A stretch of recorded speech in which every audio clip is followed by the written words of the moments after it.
இந்த தலத்து இறைவியினுடைய பெயர் அறம் வளர்த்த நாயகி, தர்ம சம்வர்தினி அப்படின்னு பெயர். புராணத்தின்படி சிவபெருமான் உயிர்கள் நலமாக வாழ அறங்கள்லாம் இப்படித்தான் செய்யணும், இதுதான் அறம் அப்படிங்கிறதெல்லாம் உபதேசம் பண்ணுறார்.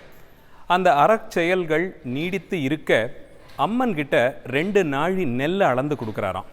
அந்த 2 நாழி நெல்லை எடுத்துக்கிட்டு இந்த அம்மன் தலத்திற்கு வந்து அந்த திருத்தலத்தில் தங்கி இருந்து 32 வகையான தர்மங்களை நடத்தினாள் அப்படின்னு புராணம் சொல்லுது.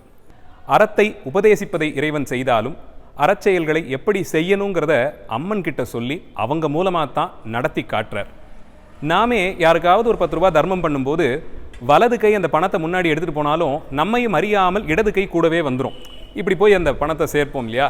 இடது பாகம் அம்பிகையினுடையது. எப்பயுமே கொடுப்பதற்கு நம் கை வலது கை முன் வந்தாலும் அதற்கு துணையாக நம்மையும் அறியாமல் இழுத்து கொள்ளுவது நம்முடைய துணைவியினுடைய பகுதியை. அதனால்தான் இடது பாகம் அவளை குறித்திருப்பதனால நம்முடைய இடது கை தானாக முன்னாடி போய் இப்படி தர்மம் செய்கிற வழக்கம் ஏற்பட்டதுன்னு சொல்லுவாங்க.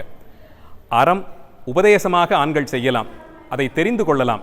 ஆனால் அதை வழிநடத்தி செய்து காட்டி இதுதான் அறம்னு அதற்கு இலக்கணம் வகுப்பது அம்பிகையினுடைய செயல், பெண்களினுடைய செயல்.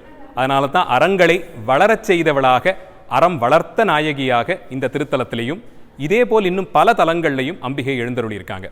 இந்த அம்மன் அறம் வளர்க்க செல்வதனாலே பீடத்தில் நிற்கும் அந்த கோலத்திலேயே வலது கால் கொஞ்சம் முன்ன வந்து நிற்குமா. அறம் வளர்க்க எப்போதும் தயாரான நிலையிலே இவள் இருக்காள்னு குறித்து காட்ட. निर्मल हृदय निवासिनी